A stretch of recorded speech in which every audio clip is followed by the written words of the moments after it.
Shop management पुस्तक के लेखक W.F. टेलर बहुत बड़े अर्थशास्त्री हैं। अधीनस्थों का पथ प्रदर्शन तथा पर्यवेक्षक का प्रबंधकीय कार्य क्या कहलाता है? यह हमारा निर्देशन कहलाता है। नियोजन का घनिष्ठ संबंध किस प्रक्रिया से है?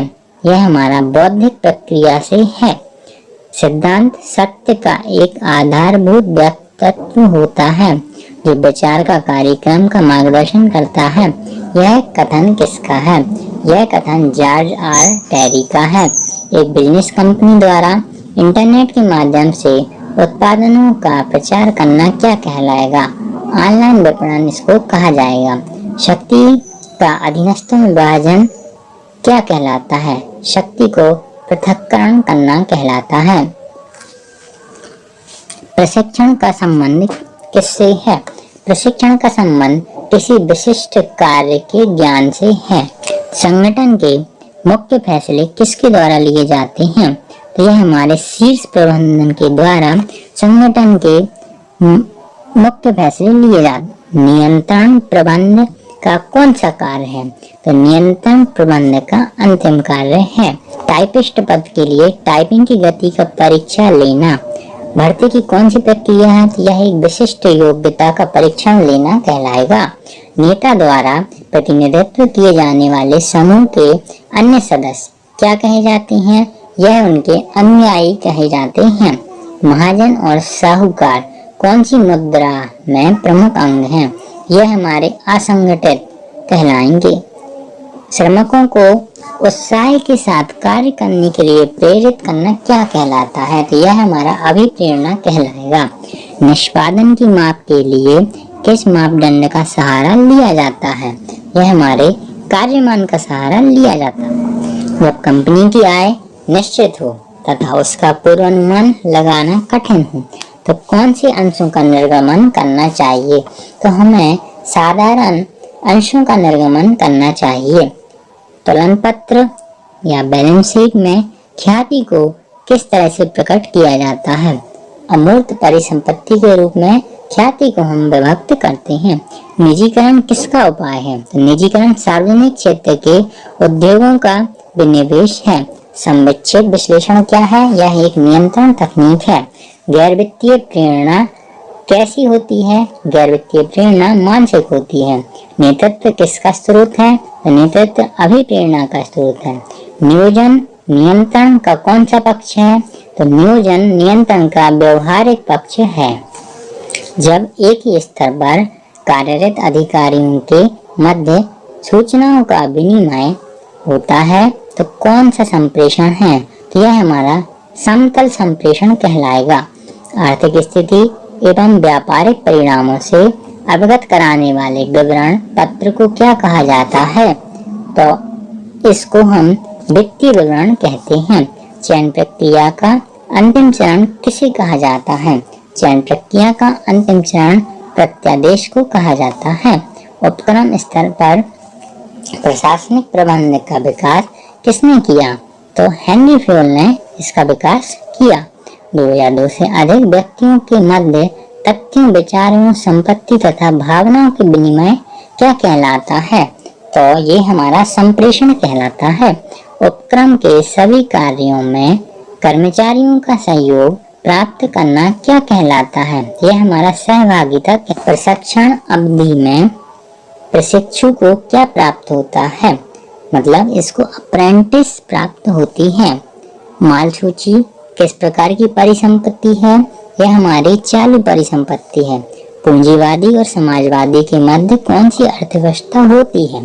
तो पूंजीवादी और समाजवादी के मध्य मिश्रित अर्थव्यवस्था होगी। प्रबंधन विकास कार्यक्रम की धुरी क्या है? तो स्वयं अभिप्रेरण प्रबंधन विकास कार्यक्रम की धुरी है। सहायक बही को गणना के दौरान जब एक गलती हो जाती है तो यह क्या कहलाती है? यह एक लागत निर्धारण त्रुटि कहलाती है। विभिन्न हितधारकों के लिए कौन सा विवरण तैयार किया जाता है? तो इनके लिए वित्तीय विवरण तैयार किया जाता है। बाजार मूलक विक्रय प्रयास किसमें किए जाते हैं? यह हमारे विपणन प्रबंध में किए जाते हैं। पैकिंग और ब्रांडिंग किसका कार्य है? यह हमारे विपणन का कार्य है। प्रतिफल दर में परिवर्तनशीलता को किस रूप में जाना जाता है? प्रतिफल दर में परिवर्तनशीलता को जोखिम के रूप में जाना जाता है। प्रबंधन के संपूर्ण ढांचे की नींव किसे कहा जाता है? तो नींव हमारे संगठन को ही कहा जाएगा। कर्मचारियों की पदोन्नति करना किस प्रकार की अभिप्रेरणा है? यह गैर वित्तीय अभिप्रेरणा है। टेलर की क्रियात्मक फोरमैनशिप का विकास रूप कौन सा है? यह हमारी कार्यात्मक संगठन है। प्रबंध का वह तंत्र कौन सा है जिसके माध्यम से प्रबंध अपना कार्य सुचारू रूप से संपन्न करता है? तो यह हमारा संगठन जो है, जिसके माध्यम से प्रबंध अपना कार्य सुचारू रूप से संपन्न करता है। सक्रिय प्रबंध किसे कहते हैं? निर्देशन को ही सक्रिय प्रबंध कहा जाता है। कर्मचारियों द्वारा किए जाने वाले कार्यों को देखना क्या कहलाता है? यह हमारा पर्यवेक्षक कहलाता है।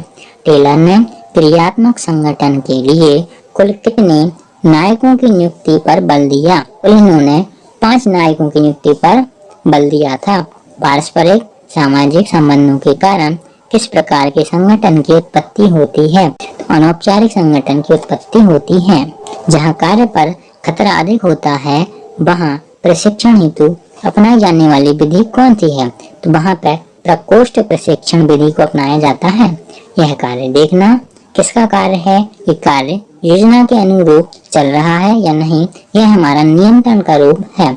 चालू संपत्तियां माइनस चालू देयता बराबर शुद्ध कार्यशील पूंजी फार्मूला है। विश्व एक बाजार के रूप में दिखाई देता है, तो इसको हम वैश्वीकरण कहेंगे। किसी सामान्य उद्देश्य या उद्देश्यों की पूर्ति हेतु विशिष्ट कार्यों का मैत्रीपूर्ण संयोजन ही संगठन कहलाता है। यह कथन किसका है? यह कथन प्रो हेनी के अनुसार है। पूर्व निर्धारण लागतों को किस नाम से जाना जाता है? तो पूर्व निर्धारण लागतों को मानक लागतों से जाना जाता है। व्यापार में सर्वहित किस बात की तरफ इशारा करता है? यह हमारी नैतिकता की तरफ इशारा करता है। अधिकार अंतरण क्या है? यह एक प्रबंध की तकनीक कहेंगे। अभिप्रेरणा को प्रबंध का कौन सा पक्ष कहा जाता है? इसको मानवीय पक्ष कहा जाएगा।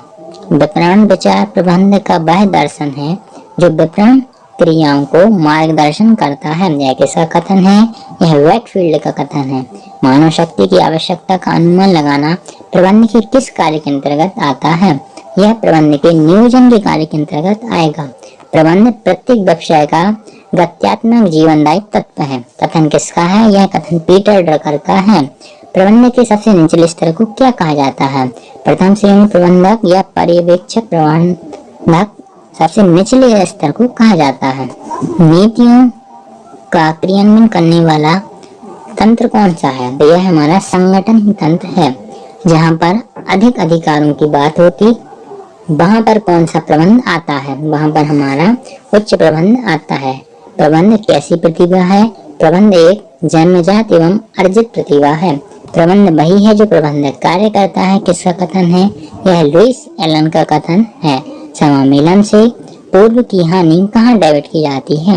यह हमारी ख्याति में डेबिट की जाती है। प्रबंध कला है या विज्ञान? प्रबंध कला और विज्ञान दोनों हैं। SWOT का फुल फॉर्म क्या है? ताकत, कमजोरी, अवसर और खतरा, इसका फुल फॉर्म है। विपणन मिश्रण मार्केटिंग मिक्स की अवधारणा का प्रतिपादन किसने किया? फिलिप कोटलर ने किया। बेंच मार्केटिंग क्या है? सफल व्यवसाय के साथ तुलना करना ही बेंच मार्केटिंग है।